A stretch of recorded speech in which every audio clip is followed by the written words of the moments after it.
Hello and welcome to Balanced Existence.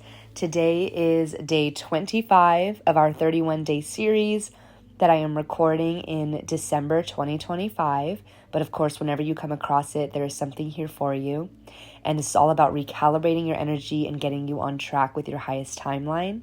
So we're going to start with the Oracle and astrology card as the overarching themes, and then we will get into the tarot. So our oracle card today is Mercy. It says, "Let compassion fill your world. Offer kindness to all living things. What you give, you also receive." This is a beautiful energy. And I'm also picking up on forgiveness. Like maybe there's something from your past that you're being called to simply forgive and only have love rather than kind of fear or resentment revolving around that story or situation. And, yesterday we talked a lot about give and take, input and output with the Six of Pentacles. And so it's interesting that this card is saying what you give, you also receive, because this is also about like treat others as you wish to be treated, right? So compassion and kindness to all of those, especially those who may trigger us or make us feel more negative emotions. This is all about kind of taking that high road and still choosing to embody kindness and compassion with that person. It's kind of like recognizing that we're all ultimately connected to source energy. And while we don't want to blur our boundaries, and of course we are on this planet in our own body, we do have an ego and we need one to survive. There are times where separation doesn't do us any good. It just fills us with negative emotions when we can instead seek to connect with others and practice more empathy. So we also have the earth sign or the earth element, I should say, as our astrology card. So this astrology deck has all of the planets and the signs as well as the 4 earth elements. So I believe we've received the other elements up to this point, but this is our first time receiving the earth element. So we're definitely dealing with this grounded energy. And this also talks about our body, tapping into how we're feeling in our body. I've talked about in several previous readings, like somatic work and feeling your emotions in your body rather than continuing to propagate them or continue to tell the stories with our mind, our ego, but instead to feel it at a bodily level. And the earth element also talks about our root chakra and our basic survival needs. And in the previous reading, we talked about getting our nervous system regulated and how a lot of your inner work has been grounding you and getting you to this place of nervous system regulation. So as you do that inner work and ground into your body, you're able to offer compassion and kindness to those around you because you're coming from a place of stable and secure foundations. So these are the overarching themes for today. So let's get into the tarot. We have the moon card. Yeah, that's so fitting with the moon card. I mean, we just talked about our body, and the moon represents our body, our inner world, our emotions, as well as, of course, hidden truths, potentially uncertainty. The tide of the moon is ever changing. It ebbs and flows. And so this is about allowing what needs to surface. But as you do this inner work and you dive deeper into yourself, to not shame yourself for any fears that you might have, but to, extend that compassion and kindness even towards yourself. And the earth is stabilizing and grounding us through the what may be some emotional tides that you're going through, or just in general, like when you're going through the ebbs and flows of emotions of, if you're a woman, like the hormonal cycles, right? Like to allow your earth element within you to ground you into that so that your nervous system can remain calm. And so a lot of emphasis on the body here and, grounding through the emotional cycles that we endure on a regular basis. That's all part of being a human. It's all very normal and expected. So it's kind of like, again, not extending judgment or shame about whatever state that you may be in, but to kind of ride the waves, ride the ebbs and flows, especially when we go deep and we're uncovering subconscious beliefs and fears and things that are maybe negative, that shadow work that we're doing, right? Like the moon is all about like the hidden parts of us, the subconscious. And it's also about allowing things to unfold and process and release in a natural way. So a common theme in these readings has been to kind of loosen our grip. And we talk a lot about that manifestation mindset, and loosening your grip and like riding the waves instead of fighting them is the way to go here, so that you can be in that effortless and magnetic energy. You don't need to conquer your emotions. You don't need to, take control of them or suppress them. Like that's not what emotional regulation means. It means allowing yourself to feel them, acknowledging the feeling in your body as they come, like stepping into that observer role, and you can coexist with them, right? Like you can observe them, whatever they are, whether they're negative or positive.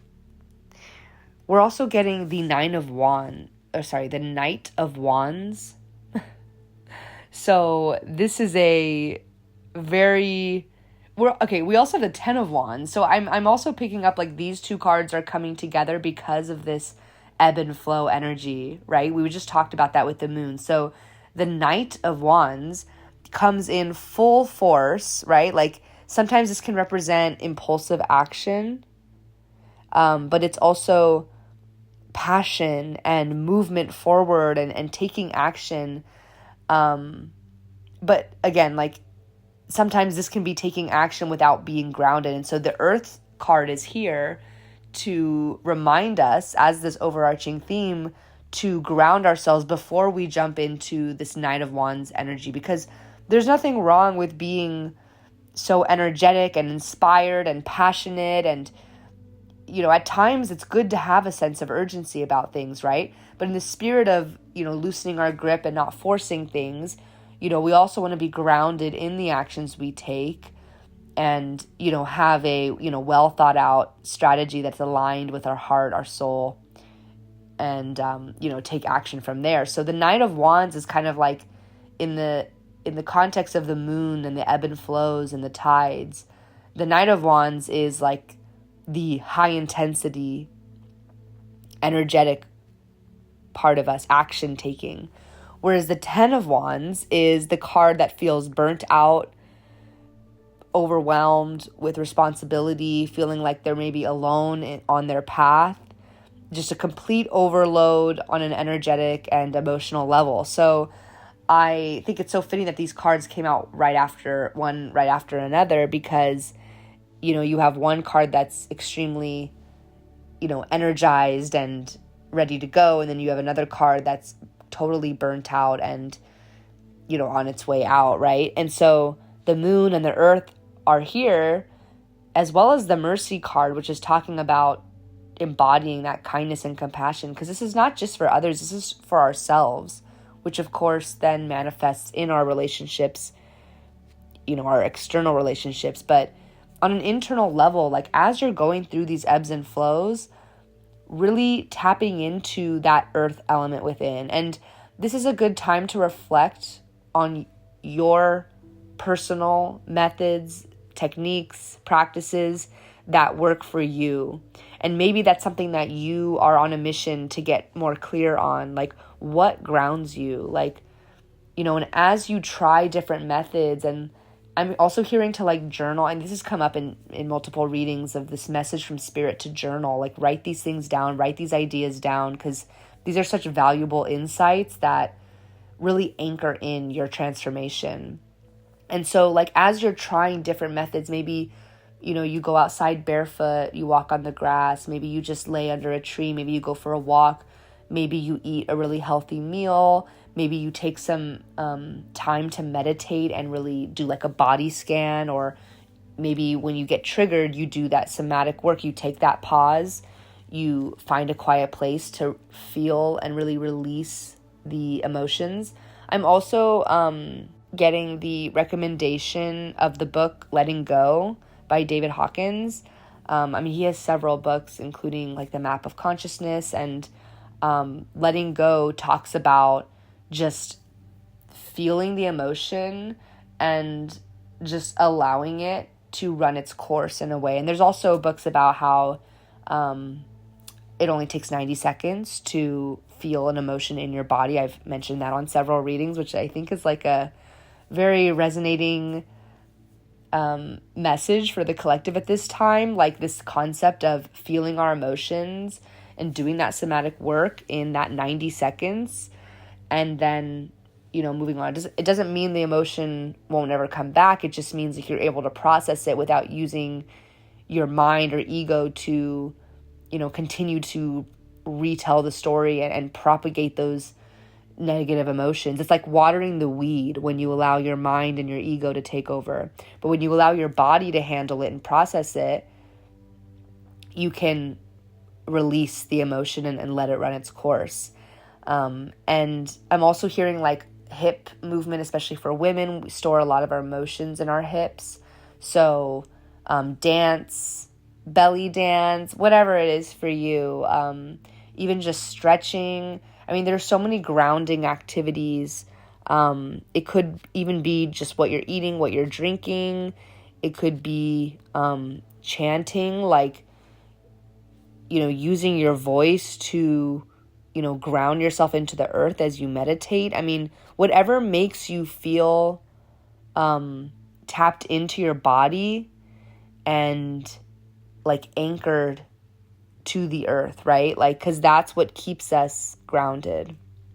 So again, as we're going through this ebb and flow, Spirit is saying to always remember that you have this earth element within you. You have this ability to ground, and only you know on an intuitive level what the best practices are for you, so that when you are having a difficult time on this roller coaster of the moon's ebbs and flows, you know what to do to restabilize yourself and get your nervous system regulated again. And so we also have the Wheel of Fortune, which is so fitting. Like, all of these cards are totally lining up. So yeah, the Wheel of Fortune, of course, is all about kind of turning points in the cycle of life, right? What comes up must come down. But the overall message here is that, like, there are parts of our journey that we simply cannot control and that are coming in divine timing. There are experiences that are meant to come and go. And again, with the ebb and flow of the moon, like, all we can do is ground down and use that earth element to anchor ourselves, so that during these transitions, because change is inevitable, like change is the only constant in life, so that during these transitions, we don't resist and we're able to adapt and maintain a sense of stability, right? Like, it is so much a natural part of the human experience to endure such stressful and challenging life experiences. Like, you may have sicknesses in the family, or you get laid off, or you have to move suddenly. There are so many potential experiences in life that can really destabilize us or make us feel like we lose our sense of security. But this reading is all about reminding you that you tap into light and manifestational power when you remember that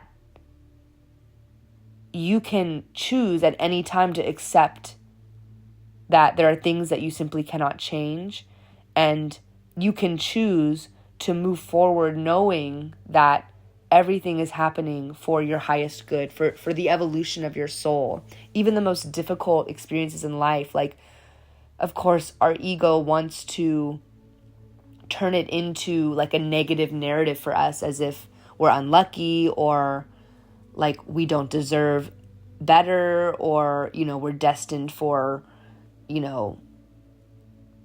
difficult challenges. But like, you have the choice to flip it and like stand strong and rooted and in your knowing that whatever you're enduring in life, whatever changes, the ups and as well as the downs, like everything is temporary, nothing is permanent. But what is permanent is your ability to sustain in the highest love and light the inevitable changes in life. And so you're really stepping into this knowing. And of course, there's times where you may feel like it's difficult to trust in the future. Of course, there's times where you feel like all of those negative emotions. But Spirit is reminding you that you are anchoring in such a powerful ability to come back to that trust and come back to that inner knowing. Once your negative emotions run their course, your baseline will always be you coming back to that grounded inner knowing that, you always have the option to choose healing, to choose faith, to choose trust. And that's such a powerful, pivotal change in your perspective going forward in life. Like the way you're able to experience and navigate through life will be a completely 180, because you're tapping into this beautiful, positive, grounded energy full of self-compassion, self-kindness, as well as compassion and kindness for others. So I'm going to leave the reading here. I hope that something resonated for you. And as always, I would love to hear from you in the comments. I'm so grateful to each of the subscribers as we're growing on this channel.